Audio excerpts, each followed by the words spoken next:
Hey everybody, welcome to another Art of War stream. We are back this week with another tournament report for you. Heavily requested was our feature tournament report series. So I'm back at it once more. Every week we go through another tournament. But then I've not been traveling to tournaments so much lately. So we're doing this pretty much abroad using a combination of Best Coast pairings and Joe from War Games Live. Big shout out to him. He's awesome. To basically piece together exactly what happened at this tournament to the best of my ability. So if I'm not capturing part of the story, don't sue me, I was not there. But I'm doing my best to figure out what's going on with this meta, a little bit more behind the details of the numbers and the win rates, and trying to figure out what exactly is going on. If you are new here, we are a competitively focused Warhammer channel focused on helping you get better, learn the game, become your best at Warhammer 40,000. So if you like this kind of content, do me a favor, leave us a like, subscribe, and even leave us a comment telling us what you thought, what tournaments, what you think of the meta, what tournaments you want me to see next and cover. So I think next we'll have a Nova Open series. I know I'm going to that one as a commentator, but this week we are doing the Salt Lake Open 2023 big tournament out in Salt Lake City. Joe from War Games Live was there streaming, and it was an awesome event. I really want to make it out to one of these, but there's just so many events all over the country. You can't hit all of them, but really cool crew out there. So we're going to get into it and just break down exactly what happened here at the Salt Lake Open. So you'll see right at the top here, we've got Ben Jurek in first place with Eldari. 7 straight wins. This was a 7-round super major event. Really awesome showing from Ben here. He's been on top of it on a tear. And then, the singles meta is exactly what this is. We got Cody Giro with Eldari taking 1 loss earlier. Evan stumped Eldari taking a loss there. I'm really curious. We're going to explore what these players' win paths were like so I can try to piece together what's actually beating Eldari out here. Richard Kilton, traditionally an Orc player, this time playing Adeptus Custodes, took an early tournament loss, round 1. Big upset there. He's a top player. You'd expect him to go pretty far in the event. But he then finished out with 6 clean wins. In the loser pool, it's pretty easy to get a win in the first couple rounds, but then by the time you're back in rounds 4, 5, 6, and 7, you are definitely playing top-notch players. So this is still an impressive showing nonetheless. Grant with a round 2 loss with Eldari. Chase Chappelle, we've had him on the Art of War podcast before. Great player with an unorthodox approach. He's playing Chaos Demons. So this is the first time we're seeing Chaos Demons appear, and it's 6th in this tournament. He took a draw and a loss, and his draw is, of course, to our 7th place finisher, also playing Chaos Demons, Nick Wanker from Lightly Salted, with a 74-74 draw and a Demon Mirror. What even is that? 27-point loss. I bet that's to Eldar. And then finishing out 5-1-1. Really interesting there with the Demons. I'm curious what those lists are. More Custodes rounding out our top 8. Then we got Michael Mann, who had a very strong showing all weekend long, going 5-0. I actually watched his game versus Ben Jurek, which was the last undefeated table. The 7th round was just extraneous in that regard. So he was the final undefeated player going into round 6. Took a narrow loss to Ben. He played 73, Ben 91. So narrow loss to Ben at the end there. And that's going second with his Orcs versus Ben Zeldar. So actually, he played a really great game. That's very impressive. And then losing once more with at the end there to a 70-point loss. That's just a shame. You want to see Orcs doing really well. They're a really good army that's not getting nearly enough representation or respect right now. I saw Team America did amazingly well with it. Shout out to Lucas Troller last weekend at the WTC. But basically, this 70 following up the 73 losses knocked these Orcs back down some places. And from there, you get into more, generic stuff. But we got Marshall Peterson, who's traditionally a very strong player, making top 4s, making top 2s, winning tournaments typically. He took 2 losses here, but he brought Necrons, so I'm curious to see what variation of Necrons he's brought. Marshall likes to play offbeat meta stuff. He doesn't take the traditional tried and true path, but right now Lichguard are good, and I know he's a big Lichguard fanboy, so we'll see what his list unfolds. Right now, I want to get into, the actual pairings for the tournament, and we're going to follow some of our players here. So we're going to follow Ben just through the whole tournament, so let's see what he hit in his tournament path to victory. So Ben Jurek was not even in the tournament round 1. Maybe it's Benjamin. I'm just going to type Ben, see what happens. Ben, that's right there. Ben Jurek, that's what I typed. Maybe it's case sensitive, but I didn't capitalize that B. So that literally makes no sense. Oh, wow, he took He played Marshall Peterson round 1. What a banger. This is like the finals before the finals in round 1. This is the details, right? This is why we go through it round by round by round to the detail we do. This literally could have been the finals. These are two phenomenal players, probably some of the best players at this event. Eldar versus Necrons. And Necrons had the capacity to definitely beat Eldar. I've watched it happen at WTC all weekend. So let's take a look at Ben's list real quick. We haven't even talked about that. I'm sure it's Eldar good stuff, but what is the combination of good stuff this man is running? He's got the Autarch Wayleaper, normal stuff here. He's got Fate's Messenger to flip a die to a 6, which is just really nice on that Fusion Gunners to hit passing saves. Farseer Skyrunner with the Phoenix Gem to stand back to life, so he's not even spending points on units to keep these things alive. The Incarn, everybody's running the Incarn. 1, 2 Fire Prisms. Usually you see 3. This is nice. He's only running 2. A single Hornet, 1, 2 Night Spinners, 5 Shadow Specters, a Warwalker, 5 Spiders, and a Wraith Knight. So a little bit lighter on trash, a little bit heavier on vehicle, but it's Eldar good stuff in a different shade of Eldar, you know? Like, what are we talking about here? So then we've got Marshall Peterson with his list, and again, this is a top player you'd expect to go very far, but can't lose if you don't die. Guess we'll see that if that happened or not. This is a 54-point game from Marshall, so probably died, is my guess. Auric and the Diviner, Overlord, Plasmancer, Royal Warden, Technomancer, Transcendent Titan. 10 Immortals. Nobody is running Immortals. Interesting. This is a Marshall Peterson snowflake right there. 20 Warriors. I wonder what they're doing. Coming back to life. Then we've got a Canoptic Reanimator, 2 Cryptothralls, 2 more Cryptothralls, 2 more Cryptothralls. Oh my god.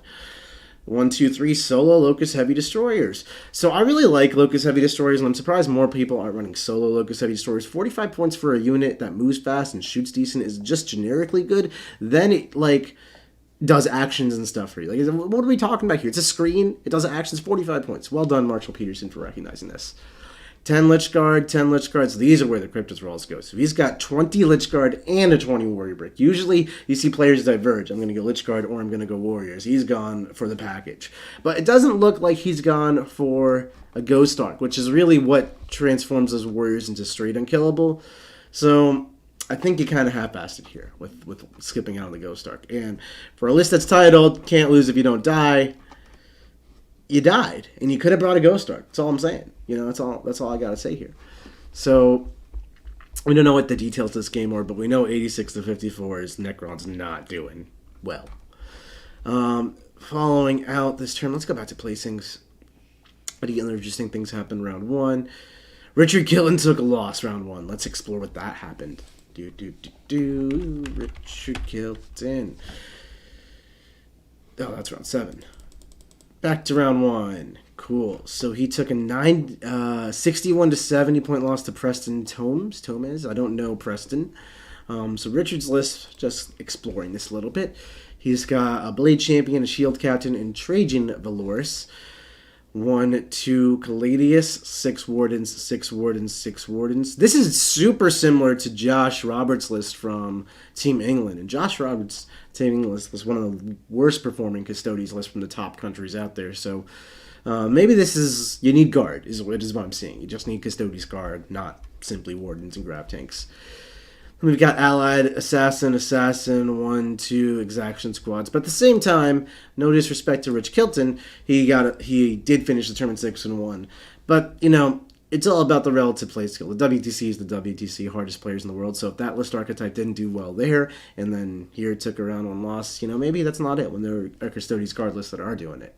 Preston Tomes, we've got Chaos Space Marines. Now, this is an army that can actually bang with Custodes, and I love Chaos Space Marines. So we're going to follow Preston. If he's good enough to beat Rich Kilton, I want to know how Preston did all the tournament.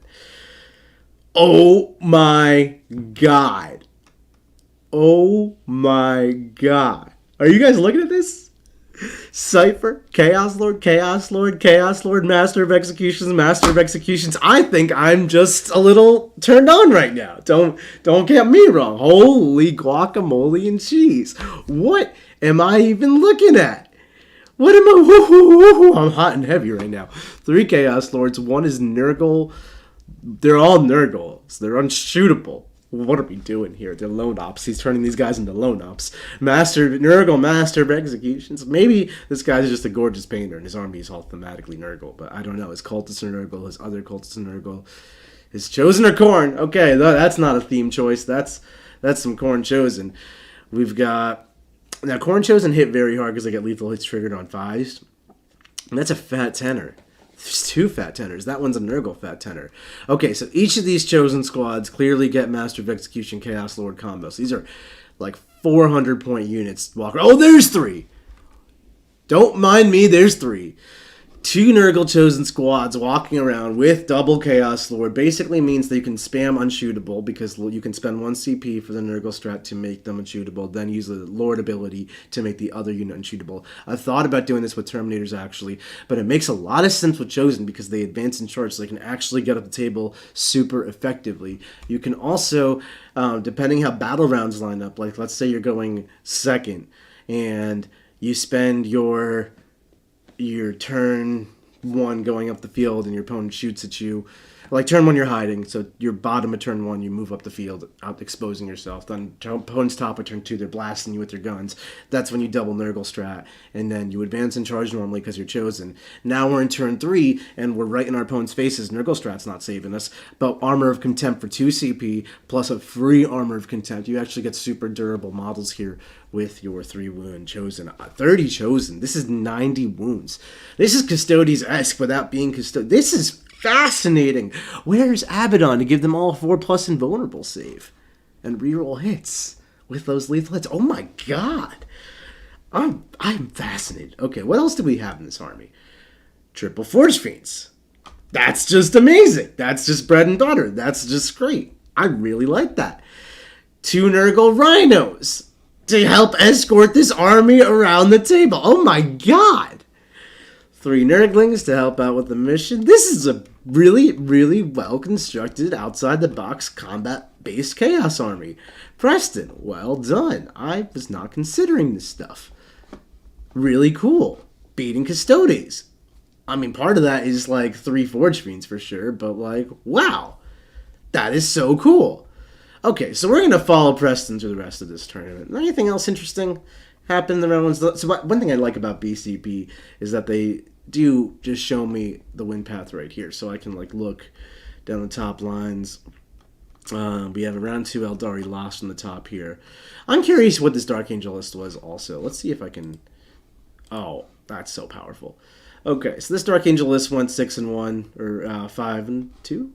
It went 5-2, losing round 1 and losing round 7, which is a strange way to do it. But basically, it tells me that this was a strong player who had a tough loss round 1, which was an even stronger player, clawed his way up through the kiddie pool, and then got back to this very strong players and lost again. So, James Walsh. Captain on a bike. Centurion Devastator is not something you see at all. Very interesting. Some Deathwing Knights, 2x5, Dev Squad with Grab, good anti-tank there. Inceptors are just amazing. Ravenwing Black Knights, Scouts are broken, Exaction Squads are crazy. Yeah, this is Dark Angel stuff. Okay, so let's take a look over at our round 2. Grant Eklund losing with his Eldari there. I'm very curious if this was an Eldari mirror or if this was just... what it was. Grant Eklund, Eldari to Tom Cohen, who doesn't have an army list in army faction input. I don't know that I can get an actual list from this man. No list. Okay, so he took a loss to an army with no list. How fascinating. Okay,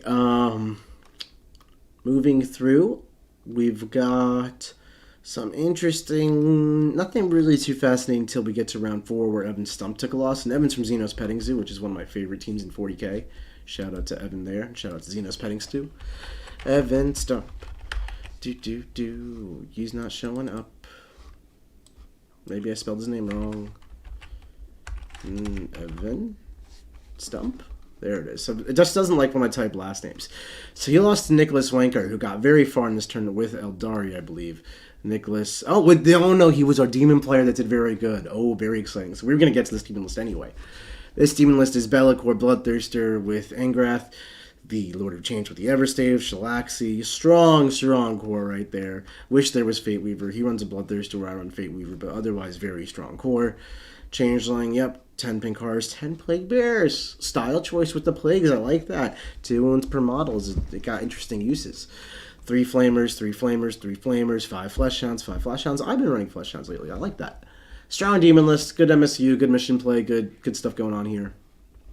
And then he defeated our Eldar players. So demons be hanging out against Eldar.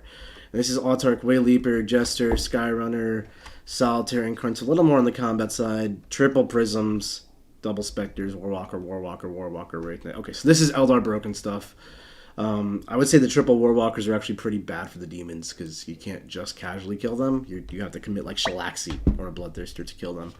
This is pretty strong. The fact that Nicholas got a very commanding one over Evan is definitely a testament to Nicholas as a player. That takes a lot of skills, but also a testament to demons. Demons are one of the factions I think that can hang with Eldar if you are able to outplay your opponent. So that is good. That is good to see demons putting up the Lord's work over there. Let's see how our other demons are doing, because I believe in round 5 they drew. Chase Chappelle, another member of the Xenos Petting Zoo, probably one of their stronger members in terms of tournament past history. I know Chase even knocked out David Gaylord at the LVO earlier this year. Chase's got Be'lakor, Nurgle, Demon Prince with the Endless Gift, Fate Weaver. So we got a 4 Female Pain Demon Prince. That's someone I don't really love, but I mean, if it's working for him, it's working for him. Fate Weaver, Lord of Change with the Everstave, Shalaxi, and Changeling. So pretty much the exact same breakdown of monsters. You're swapping that Bloodthirster for Fate Weaver, which is a very common decision point most demon lists make. They either go Fate Weaver direction or Bloodthirster direction. And then we added Demon Prince for 245, which I think is ludicrous, but it's obviously working for him. 2x3 Nurglings, 6-man Flamer, and 2x3... Oh no, 2x6 and these 3-man Flamers. So a lot less MSU stuff with no Flesh Hounds and things of that nature, but we make up for it with the Nurglings. No troops. No troops in this army. No battle line. And most people don't run battle line or demons, so that makes sense. But I will say, having OC2, especially on those pink cards, that is playmaking capabilities from Nicholas's list here. And as you see, they went 74-74, so that's really cool. Nicholas then went on to take a loss in that round 6. So Chase was actually in the driver's seat to win this tournament all the way up until the final round here, since he only took this draw in round 5. He got knocked down a bit, but doing really well. And then Cody Giro with his Eldari, what did he lose to? He lost to Derek Holder. Why wasn't I doing it this way earlier? This is awesome. Oh, in round 1, 2, 3, 4, 5, he lost to Derek Holder, who's playing Custodes. So Custodes hanging with Eldar here. What type of Custodes list is this? This is Blade Champ, Shield Cap, Trajan, 2 Menelars, 2 more Grav Tanks, 1 Coronis Grav Carrier, 2x6 Warns, and 5 Sagittarium. I've never seen a Custodes list like this in 10th edition at all. I don't even know what this Coronis Grav Carrier is or does. Twin Arachnus Blaze Cannon, Twin Lastron Bolt Cannon. It fires a lot of good shots and a lot of powerful shots, so good anti-tank there. Sagittarium are good anti-infantry, anti-elite infantry too. I don't really know what's going on with this Custodes list, but it's clearly doing well for him. Beating Eldar, obviously very impressive. So just finishing it out, we've got Chase Chappelle taking a loss here and Nick Wanker taking a loss here, and that's pretty much the end of our demon friends over here. So let's see what this loss is to. This is in round 6 to Cody's Chaos Demon, or Cody's Eldar. So Cody ran Eldar. Right. So Cody's Eldar, which is Eldar good stuff, Eldar broken stuff, I believe. Let's just confirm that. Beat the demon list. 2 Hornets. 10 Rangers. We have Illic in here? We sure do. Illic is crazy. I don't know why more people aren't running Illic and 10 Rangers. That's awesome. D-Cannon. 2 Orb Spiders. 10 Wraithguard. Allied Beastmaster packs, Warriors, Mandrakes, Ravager, Raiders. This list went off of the walls. I have no idea what Cody's doing. I was following. I was like, Eldar, good stuff, Eldar, good stuff, Eldar, good stuff. And then it went flavorful with these Wraithguard and then went into craziness land And I mean craziness. Like, I don't run warriors when I play Drukhari. Mandrakes are good. Ravagers are super points efficient. I mean, you can sticky objectives with the Raider and the Warriors. What are these Beastmaster packs doing? I just do not know what Cody is up to. Weird stuff is going on out in the Denver area. I guess this was Salt Lake, Utah area. Okay. Wild. So Nicholas Wenker, after beating conventional Eldar, drawing Chase Chappelle's Demons, who Chase Chappelle's also beating Eldar at this point, I believe. Chase is playing... Kenneth was running Tyranids. Interesting that it got that far. Colin McGuire. Necrons. Oh, so Chase is dodging Eldar. Nope, Chase is hitting Eldar. Okay, so good. Chase is beating Eldar with his Demons. So basically, Demons can hang with Eldar. Then this weird, wonky Eldar list shows up. Puts the 27 boots to Nicholas Wanker. Like, that is the end of this man. His tournament is done. And then Chase Chappelle makes it all the way to the finals, where he loses to our hometown hero, Ben Jurek, who's dominating everybody with his Eldari list, 97 points in the last round. And just to refresh us once more, Eldar good stuff through and through. Autarch, Farseer, Skyrunner, Incarn, Prism, Hornet, Night Spinner, Shadow Specters, Warwalker, Warp Spiders, Wraith Knight. Clean, simple, effective, crazy. That is pretty much it, everybody. That was a story of the Salt Lake City tournament, Salt Lake Open tournament. Really awesome tournament. I hear nothing but the great things about the players there and the vibes and the community. So really cool to see them going. They've got outside the box things doing well. We've got Orcs from Michael Mann performing. Let's actually hit that Orc list really quick. I didn't talk about enough about that. That did very well. Only taking 2 losses at the end there, but this man did really good with his Orcs, and I want to give that a shout out. So we've got a Beast Boss on a Squigosaur. We've got a Death Killer Wartrike. We've got Captain Badrock. We've got Mazrog Scarbrad. So this is a pretty stereotypical Orc characters. You don't often see this Death Killer Wartrike. But then we get into the weird stuff. Only 2 trucks. You know, I'm used to seeing 6. This is a pleasant surprise, change of pace. 10-man flash kits, 2x10 grots. 3x10 grots. A lot of grots in this army. Fat Knob unit, 10-man. 3 knobs on war bikes. They're going to be joined by that Death Killer, I'm sure. 3-man squigs, 9 squig hog boys, a 3-man warbiker, a 3-man warbiker, a 3-man warbiker. A lot of MSU. I love the MSU nature of this. So yeah, he hit Eldar in those last 2 rounds, and I guess Orcs just could not hang with the Eldar. I know he actually played a great game into Ben, almost beating Ben while going second, which is truly impressive, which is why I'm giving him the highlight here. X and 2, I don't think does the man justice for how hard and difficult and well he played. But that is basically Salt Lake Open in a nutshell, everybody. Hopefully September comes a little bit faster than usual, and GW doesn't take till the end of the month to get us our balanced data slate, but obviously we are in desperate need of one. Eldar just continuing to dominate singles play. Team play is a lot more interesting and fun because everybody brings an Eldar, and that just washes itself out, and then you get to play a really engaging team with the rest of it. And honestly, there are a lot of tactics you can do to keep Eldar matches close, and if it matters in your format, then that's totally worth doing. But in singles play, Eldar is kind of king. I think there are armies that can beat Eldar. Like, personally, I play GSC. If I was going to a singles tournament anytime soon, I'd be running GSC. But at this point, I'm holding out for that balanced data slate. It is August 21st, so it shouldn't be too far out from now. And, you know, I'm just enjoying Warhammer, you know, playing my life. So stay tuned, everybody. We got a stream game coming up later this week. We've got daily videos. Tomorrow we're ranking every single faction in the game. Quentin and Jack are going to take their stab at a tier list ranking every army. We all know who's on top, but where the rest of everything lies is going to be super fascinating. Thanks so much for watching, everybody. Don't forget to leave a like, comment, and subscribe to the channel. It really helps us keep doing what we're doing. And if you want to learn how to start going to these tournaments, placing really highly, and getting better, learning the game, and becoming your best, I highly implore you to check out the War Room. That is in the link below. The warroom.vhx.tv is actually a 3-day free trial for our War Room subscription. It's not a gem, you know, it's very easy to cancel if it's not for you, but I'm sure you're absolutely going to love it. It's chock full of content. We do 3 coaching games per week, strategy sessions, 2 10-minute tips, faction fundamentals, and so much more. And you bet once we get that balanced data slate, we're going to get a whole bunch of stuff cracking on that. So thanks so much for watching, everybody. Check out that 3-day free trial, and we'll catch you later.